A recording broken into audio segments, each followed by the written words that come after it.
Hello friends, welcome to doctor Ayurveda.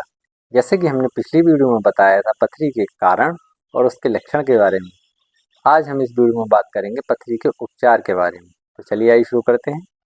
Kidney, gallbladder, ureter, urinary tract, इन स्थानों पर बनने वाली पथरियां मूत्र अस्थमरी के नाम से जानी जाती हैं।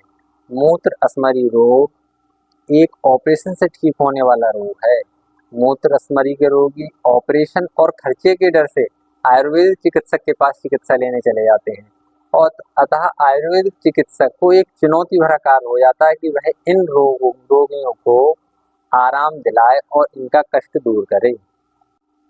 मूत्र अस्थमरी की अनुभूत चिकित्सा दो तथ्यों के आधार पर की जाती है। नंबर 1 वेदना शामक, नंबर 2 रोगनाशक।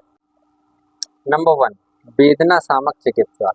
जब रोगी की किडनी में पथरी चुपचाप पड़ी रहती है तब तक रोगी को ना तो कोई वेदना होती है और ना ही कोई अन्य लक्षण प्रतीत होता है।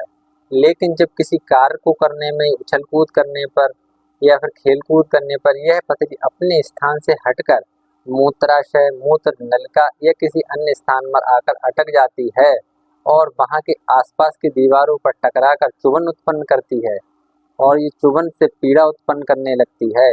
कभी कभी तो ये पीड़ा हल्की होती है जो बर्दाश्त की जा सकती है, लेकिन कभी कभी यह पीड़ा अत्यंत घातक स्थिति उत्पन्न कर देती है।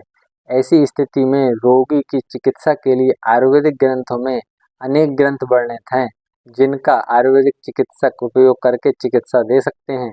लेकिन तुरंत आराम दिलाने के लिए ऐसे रोगी को हम एलोपैथिक डॉक्टर के पास भेजने के लिए अधिक श्रेयस्कर समझते हैं, क्योंकि दर्द निवारक जो दवाएं हैं उनमें शुद्ध अफीम का प्रयोग किया जाता है, जो आज के टाइम पर वर्तमान समय में शुद्ध अफीम मिलना बहुत ही मुश्किल है। मिलावट युक्त अफीम से बनी हुई दवाएं लाभकर नहीं होती हैं। यदि मिलावट युक्त से बनी हुई दवाएं रोगी के लिए खिलाई भी जाएं तो रोगी को वमन होने लगता है अर्थात रोगी उल्टियां करने लगता है। एलोपैथिक डॉक्टर्स के पास में इंजेक्शन के रूप में दर्द निवारक दवाएं उपलब्ध हैं जो ड्रिप के माध्यम से मरीज को दे देते हैं और मरीज को तुरंत आराम मिल जाता है। रोगी को तुरंत कष्ट से आराम मिल जाता है, इसीलिए रोगी के लिए एलोपैथिक और आयुर्वेदिक के रट को छोड़कर तुरंत एलोपैथिक ट्रीटमेंट लेना चाहिए। यदि एलोपैथिक उपचार की संभावना तुरंत ना हो तो आयुर्वेदिक शास्त्रों में उपस्थित विशेष प्रकार की विधि द्वारा निर्मित वेदना नाशक रस का निर्माण करके प्रयोग कर सकते हैं, जिसकी निर्माण विधि इस प्रकार है। शुद्ध अफीम, कपूर, खुरासानी अजवाइन 10-10 ग्राम ले लीजिए और रस सिंदूर 20 ग्राम ले लीजिए। इन सभी को खरल में अच्छी तरह घोट लीजिए। इसके बाद भांग के स्वरस की एक भावना देकर 2-2 रत्ती की गोलियां बना लीजिए। इन गोलियों का प्रयोग आप आवश्यकता पड़ने पर उष्ण जल के साथ में दे सकते हैं। 1 घंटे में 2 से 3 बार इन गोलियों का प्रयोग कर सकते हैं। इन गोलियों के उपयोग से रोगी को तुरंत लाभ होता है और उसका सारा कष्ट दूर हो जाता है। नंबर 2 रोग नाशक चिकित्सा। अस्थमरी की चिकित्सा करने से पूर्व यानी कि पथरी की चिकित्सा करने से पूर्व कई बातें विचारणीय होती हैं। इन बातों पर यदि विचार ना किया जाए तो कभी कभी अपयश मिलता है।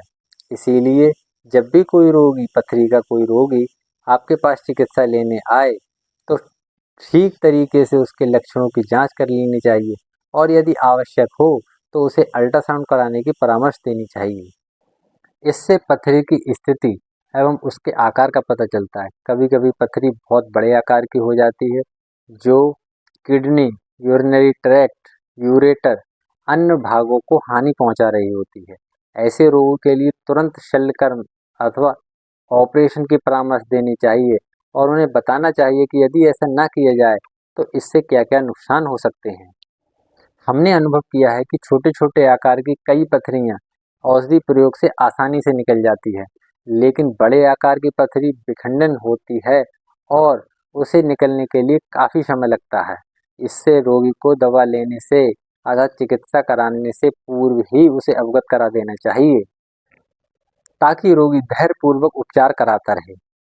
हजरुल युहुद भस्म 125 ग्राम, त्रिविक्रम रस 125 ग्राम, श्वेत परपटी 50 ग्राम, बंग भस्म 50 ग्राम, रसायन चूर्ण 2 ग्राम।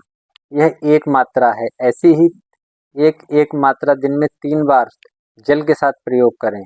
यह एक पेटेंट फार्मूला है। ये फार्मूले का प्रयोग करते समय अधिक पानी पिएं। एक दिन में कम से कम 8 से 10 बार पानी पीना चाहिए और ये पानी खाना खाने से पूर्व और खाना खाने के तुरंत बाद में बिल्कुल भी ना पिएं। थोड़ा टाइम का गैप देना चाहिए। 8 से 10 गिलास पानी और दिन में बार-बार जितना हो सके अधिक से अधिक पानी पीना चाहिए, जिससे पथरी टूटकर मूत्र के साथ में मूत्र मार्ग द्वारा आसानी से निकल जाएगी। यह एक पेटेंट फार्मूला है। इस फार्मूले का प्रयोग करने से कैसी ही पथरी क्यों ना हो, 15 से 20 दिनों के अंदर ही टूटकर मूत्र मार्ग द्वारा बाहर निकल जाती है। मेरे द्वारा बताए गए ये फार्मूले 100% वर्किंग एंड पेटेंट फार्मूले हैं। आप इन्हें उपयोग में लेकर लाभ उठा सकते हैं।